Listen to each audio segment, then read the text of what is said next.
김영삼 대통령이 1993년 8월 12일 긴급재정경제명령을 발령하기 위한 국무회의를 소집할 때 국무위원들은 일과 후에 퇴근을 준비하던 중이었습니다. 사전에 안건에 대해 전혀 설명을 받지 못하였고 대통령 비서실의 소집 통보를 받았습니다. 국무위원들은 당시 협상이 진행되던 중이던 우루과이 라운드에 대한 중요한 의제가 있다는 말을 듣고 국무회의에 참석하였는데 김영삼 대통령은 국무위원들에게 금융실명제를 전격적으로 시행한다고 일방적으로 통보를 하였고 그대로 국무회의를 종료하고 생방송을 통해 긴급재정경제명령을 발령하였습니다.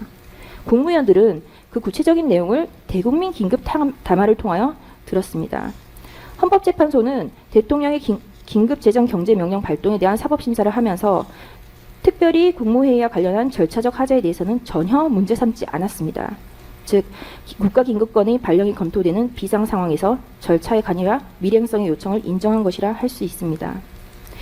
당시 한겨레 신문기사를 보겠습니다. 이 신문기사를 보면 6시에 긴급 국무회의 소집 통보가 있기 전까지 국무회의 소집 사실은 물론 내용조차 전혀 감지하지 못하였으며 7시에 긴급 임시 국무회의가 소집되었으며 7시 30분에 발표를 하고 8시를 기해 금융실명제가 전격 실시되었음을 기사로 확인할 수 있습니다. 피고인은 2024년 12월 4일 4시 27분 비상계엄 해제 담화에서 국회의 계엄 해제 의결에 따라 계엄을 해제하고자 하나 새벽인 관계로 아직 국무회의 정족수를 채우지 못하였고 국무위원들이 오는 대로 바로 계엄을 해제하겠다고 하였습니다.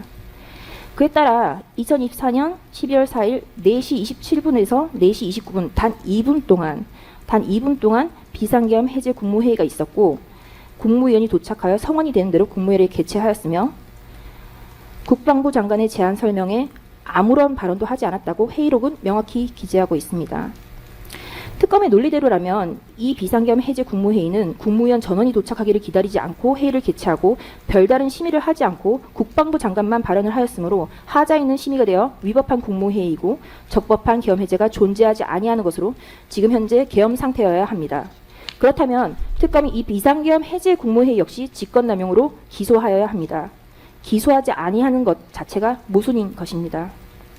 특검의 주장이 말이 되지 않으면 명확하고 이 사건 공소제기는 억지식 공소제기로 제기되지 아니함이 명백한 것입니다. 보이는 좀 무관한 사실관계에 대해서 말씀하신 것이 있어서 거기에 대해서는 조금 바로잡을 필요가 있어서 말씀을 드리겠습니다. 두 가지인데요. 그 김영삼 전 대통령의 그 긴급 재정경제명령 관련된 그 국무회의 그리고 이 사건 그 12.3 비상계엄 당시에 그 4일 새벽에 있었던 계엄 해제 관련 국무회의 를 언급하시면서 이 사건 공소사실이 그 유죄가 성립하기 위해서는 그 방금 말씀드렸던 그 두 개의 국무회의 관련된 국무위원들의 심의권 침해에 대해서도 어떤 기소와 처벌이 이루어졌어야 된다라는 취지로 말씀하셨는데요.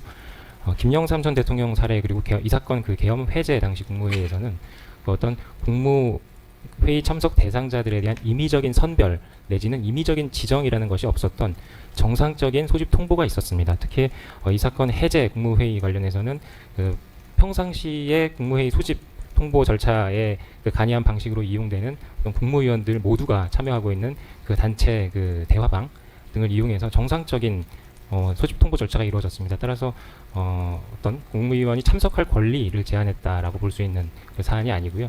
실제로 그 각 국무위원들의 사정에 따라서 참석 여부가 결정이 되는 것이고 일부 국무위원들이 참석하지 않았다라고 해서 이 사건과 동일한 맥락에서 볼 수는 없습니다. 따라서 이 사건과는 무관하고요.